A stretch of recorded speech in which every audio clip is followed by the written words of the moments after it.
Doctor Sreevarma ஆயுள் தரும் ஆயுர்வேதா அறுவை சிகிச்சை இல்லா குணம் ஆயுள் கால நிவாரணம்.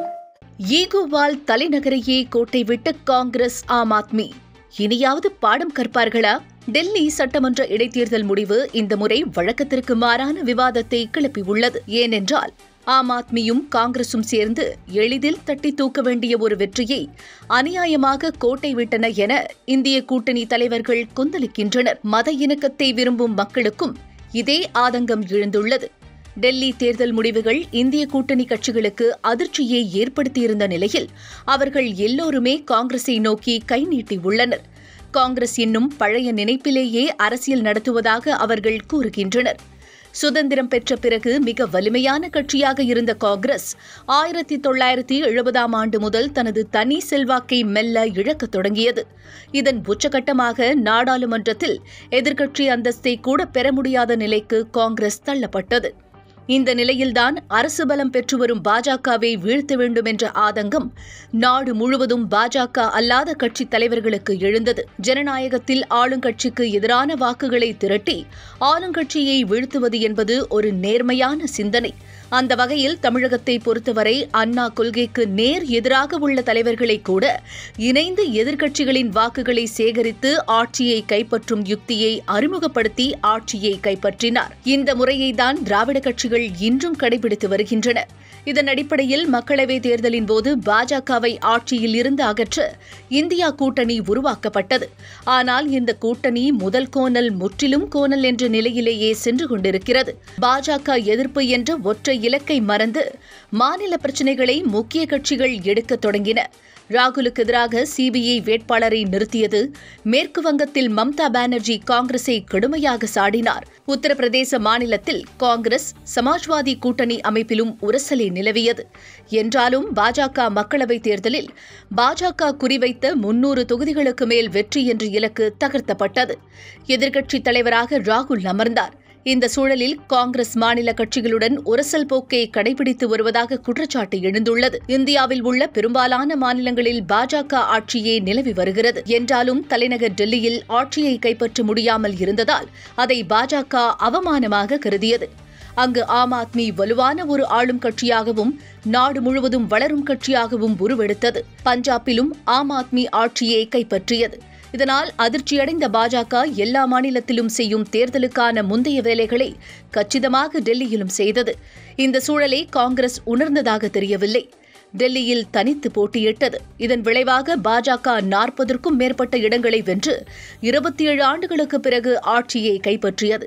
இது முழுக்க முழுக்க காங்கிரசின் ஈகோ பிரச்சினையால் வந்த வினை என்று அனைவரும் விமர்சிக்கின்றனர். ஏனென்றால் இந்த முறை காங்கிரஸ் 3வது இடத்திற்கு தள்ளப்பட்டது. ஆனாலும் அதன் வாக்கு சதவிகிதம் கடந்த 2020ஆம் ஆண்டு தேர்தலை காட்டிலும் இந்த முறை 2% அதிகமாக உள்ளது. காங்கிரஸ் தனித்து போட்டியிட்டதால் பல இடங்களில் ஆம் ஆத்மி சொற்ப வாக்குகள் வித்தியாசத்தில் தோல்வியடைந்து ஆட்சியை இழக்க நேரிட்டது. 40க்கும் மேற்பட்ட தொகுதிகளை கைப்பற்றிய பாஜகவிற்கும் ஆம் ஆத்மி கட்சிக்கும் இடையே வாக்கு வித்தியாசம் 1.99% தான். முன்னாள் முதலமைச்சர் அரவிந்த் கெஜ்ரிவால் மற்றும் மணீஷ் சிசோடியா உள்ளிட்ட முக்கிய தலைவர்கள் தோல்வியை சந்தித்தனர். இதுதான் இந்தியா கூட்டணியில் உள்ள தலைவர்களுக்கு கடும் அதிருப்தியை ஏற்படுத்தியுள்ளது. ஏனென்றால் பாஜகவின் பாய்ச்சல் இனி டெல்லியில் எப்படி இருக்கும் என அரசியல் நோக்கர்கள் விமர்சிக்கின்றனர். தேர்தல் முடிவு முழுமையாக வராத நிலையிலும் கூட தலைமை செயலகத்தை சீல் வைக்க உத்தரவிடப்பட்டது. இந்த வெற்றி பாஜக ஆட்சியல்லாத மாநிலங்களில் எப்படி எதிரொலிக்கும் என விளக்கும் சில நடுநிலையாளர்கள் தன்னை சித்தாந்த ரீதியாகவும் அரசியல் ரீதியாகவும் எதிர்க்கும் எதிர்க்கட்சி ஆளும் மாநிலங்களில் தன்னை சித்தாந்த ரீதியாகவும் அரசியல் ரீதியாகவும் எதிர்க்கும் எதிர்க்கட்சி ஆளும் மாநிலங்களில் நிர்வாகமே நடத்த முடியாத ஒரு சூழலை ஏற்படுத்துவார்கள் என எச்சரிக்கின்றனர். எனவே இனியாவது காங்கிரஸ் தனது பொறுப்பை உணர்ந்து மாநில கட்சிகளை அரவணைத்து அடுத்து வரும் தேர்தல்களை பாஜகவுக்கு எதிராக களமிறங்க வேண்டும் என்று கூறுகின்றனர். மாறுமா காங்கிரஸ்? மாற்றம் ஏற்படுமா இந்திய அரசியலில்? டாக்டர் ஸ்ரீவர்மா ஆயுள் தரும் ஆயுர்வேதா அறுவை சிகிச்சை இல்லா குணம் ஆயுள் கால நிவாரணம்.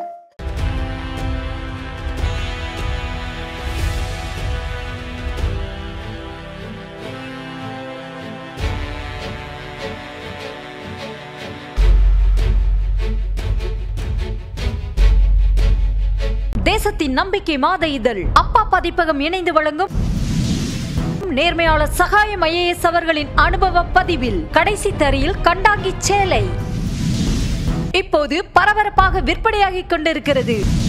புத்தகத்திற்கு உடனே அழையுங்கள் 701002 9823 9315077173 மற்றும் 8925917667 கடைசி தரியில் கண்டாங்கி சேலை. குறைவா மதிப்பீங்க மிஸ்டர் நிவாஸ். லஞ்சம் தவிர்த்து நெஞ்சம் நிமித்தி வாழ்ற போலீஸ்காரங்க தமிழ்நாடு காவல்துறை.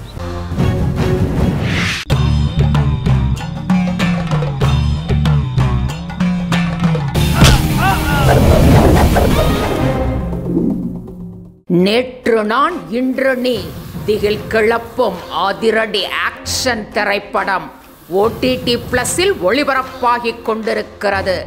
காணத் தவறாதீர்கள்.